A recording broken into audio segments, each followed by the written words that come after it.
আসসালামু আলাইকুম guys. So আজকে আমরা যাচ্ছি পদ্মার তাজা ইলিশ খাওয়ার জন্য পদ্মা নদীর তীরে।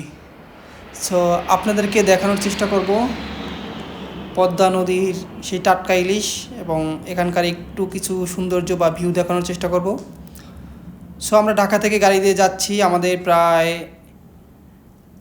আধা ঘন্টার মতো লাগছে বা 40 মিনিটের মতো লাগছে আমাদের পদ্মা নদীর তীরে যেতে।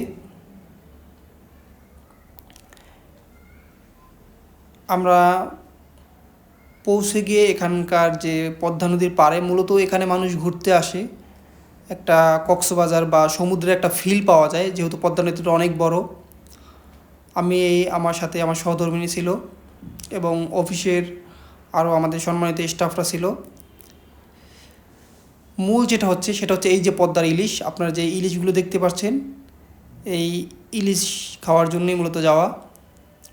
আমরা 2টা ইলিশ কিনছি, 6 জন মানুষ ছিলাম আমরা, এবং ইলিশগুলো প্রসেসিং অর্থাৎ রেডি করছি এবং এখানে ইলিশ মাছগুলো ভাজা হচ্ছে আর কি। আমিও একটু আপনাদেরকে দেখানোর জন্য অর্থাৎ মাছগুলো ভাজলাম।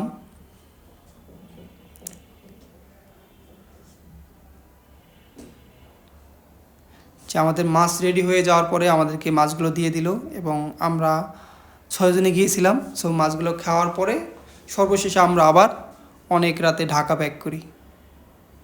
সো এটাই আর কি, ছোট্ট একটা ট্যুর ছিল, মূলত ভিডিও করার উদ্দেশ্য ছিল না, যেহেতু ছোট ছোট ক্লিপ ছিল তাই আপনাদেরকে দেখানোর চেষ্টা করলাম।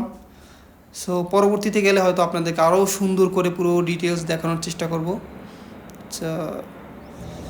সবাই ভালো থাকবেন, সুস্থ থাকবেন। আল্লাহ হাফেজ। আসসালামু আলাইকুম।